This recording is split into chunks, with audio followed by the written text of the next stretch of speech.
me to introduce you to our main character, Alia. She's a fifth-year medical student in the University of Sharjah. She spends her weekdays trying to catch up with her syllabus and her weekends with her hands dug deep in the soil of her backyard. While she's away at the dorms, she misses the smell of her lush backyard and the joyful sounds of her little brother's laughter. Her biggest quirk, her love for grocery shopping. One day, she was strolling through the aisles of the produce section and she noticed something really weird. All the vegetables were from countries all across the world. Was everything imported? 2 months later, COVID-19 hit and it devastated society. Countries were losing their food security. Poverty was rising, food prices were going up, and starvation was at an all-time high. News was pouring in. And we all learned that COVID-19 will double acute world hunger by the end of 2020. Alia realized that this was a graver problem than she ever thought it could be. Was the UAE going through a similar situation? Thankfully, by following the Sustainable Development Goals, the wonderful leadership of the UAE ensured that we had everything we could ever ask for, even in the middle of a pandemic. The UAE globally stood at number 21 in terms of food security, with aims, according to the National Food Security Strategy, to reach within the top 10 by 2021 and become number 1 in 2051. However, a closer look into the numbers revealed that 90% of the food in the UAE was being imported. And Dubai recorded up to 34.7 billion dirhams spent on imports. This begs the question, are we really food secure unless this food is growing in our own soil, on the ground of the UAE, in the heart? How do we envision ourselves in a world post-pandemic? Alia was concerned and deeply worried. She wanted to help but had no idea how to. She spoke to her mentor, Dr. Anu, who was passionate about balcony gardening. Maybe she could help. One discussion led to another, and Dr. Anu and Alia embarked on a journey to transform this barren land to the lush, sustainable garden it is today.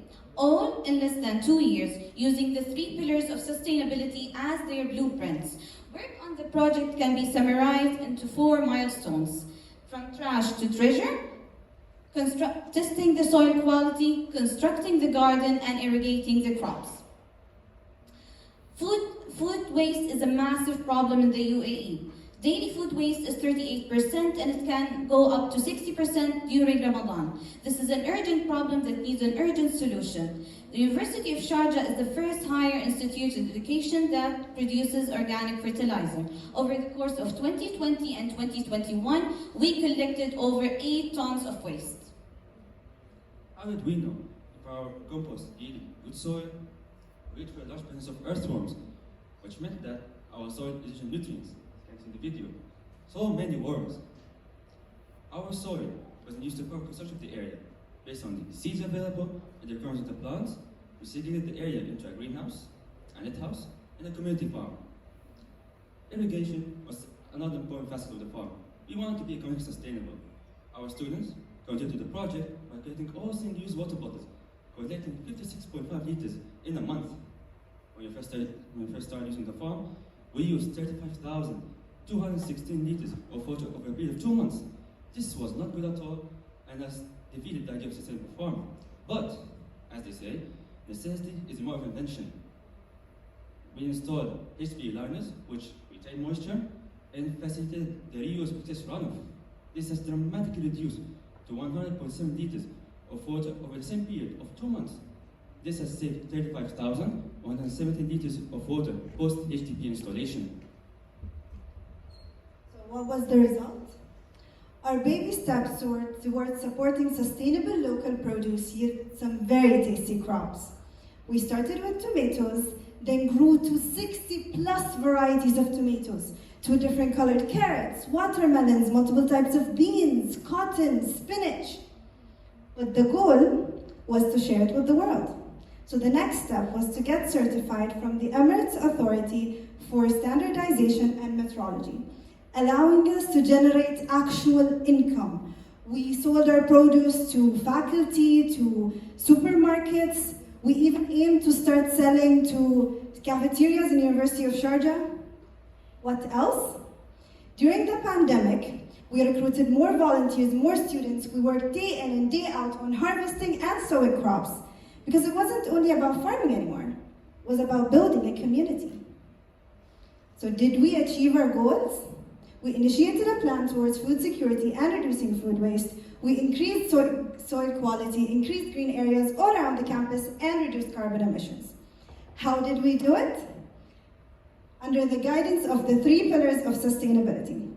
Through the social pillar, we created a community spirit among students, even in the middle of a global pandemic. Students were working extra hours, they were helping with the farm, with harvesting, with sowing crops, they were helping with recycling water.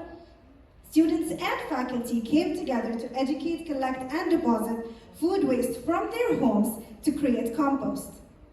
Through the economic pillar, we generated income from building an urban farm instead of soaking in the investment. We saved money on labor, we saved money on compost and on water use. We even sold our produce to supermarkets and individual shoppers. And finally, through the environmental pillar, through the principles of reduce, reuse, recycle, and repurpose, we were able to work towards building a greener and more food-secure future. We repurposed goalposts as support for our vines, cartons as containers for our compost. And we were even able to reduce water use and electricity to help the growth of these plants. So what's next, and how do we envision our future going forward? Our solution, urban farming, from our farm to yours. In a country like the United Arab Emirates, urban farming, or farming within cities and small spaces, is our way of becoming more food secure and thriving in our independence.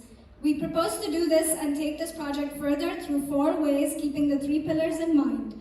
1, educating, expanding, serving, and connecting.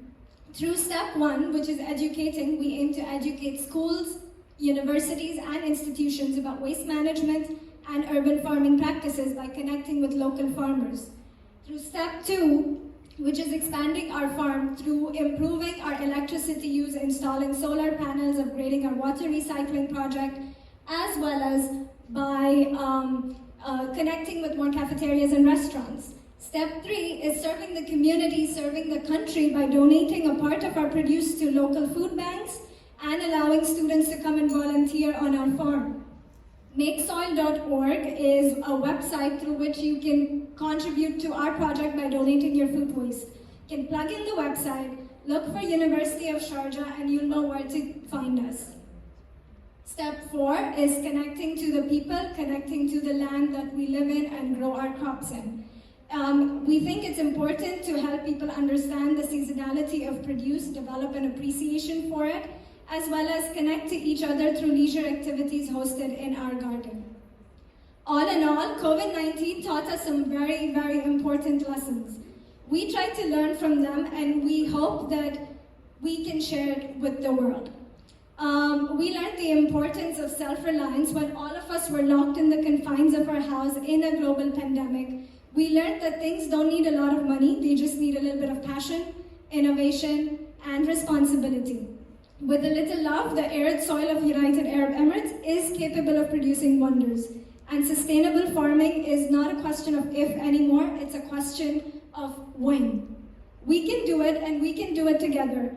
We look forward to collaborating with members present here today and in the UAE, and we hope you can join us through our TikTok page. Thank you.